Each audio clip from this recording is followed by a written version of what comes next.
Jésus est en vie. Actes chapitre 6. En ce temps-là, le nombre des disciples augmentant, les hellénistes murmurèrent contre les Hébreux, parce que leurs veuves étaient négligées dans la distribution qui se faisait chaque jour. Les 12 convoquèrent la multitude des disciples, et dirent, « Il n'est pas convenable que nous laissions la parole de Dieu pour servir aux tables.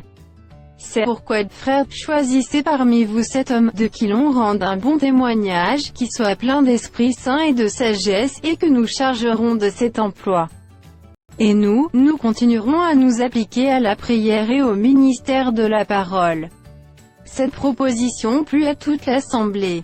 Ils élurent Étienne, homme plein de foi et d'Esprit Saint, Philippe Prochore, Nicanor, Simon Parména, et Nicolas prosélyte d'Antioche.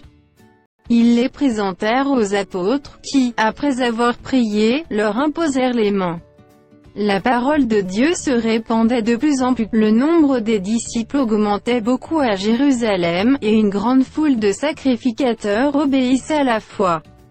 Étienne, plein de grâce et de puissance, faisait des prodiges et de grands miracles parmi le peuple. Quelques membres de la synagogue dite des Affranchis, de celle des Cyrénéens et de celle des Alexandrins, avec des Juifs de Cilicie et d'Asie, se mirent à discuter avec lui. Mais ils ne pouvaient résister à sa sagesse et à l'esprit par lequel il parlait.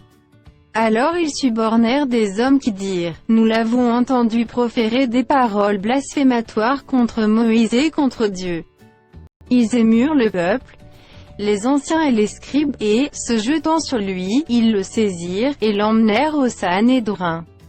Ils produisirent de faux témoins qui dirent, « Cet homme ne cesse de proférer des paroles contre le lieu saint et contre la loi. Car nous l'avons entendu dire que Jésus, ce Nazaréen, détruira ce lieu, et changera les coutumes que Moïse nous a données. » Tous ceux qui siégeaient au Sanhédrin ayant fixé les regards sur Étienne, son visage leur parut comme celui d'un ange.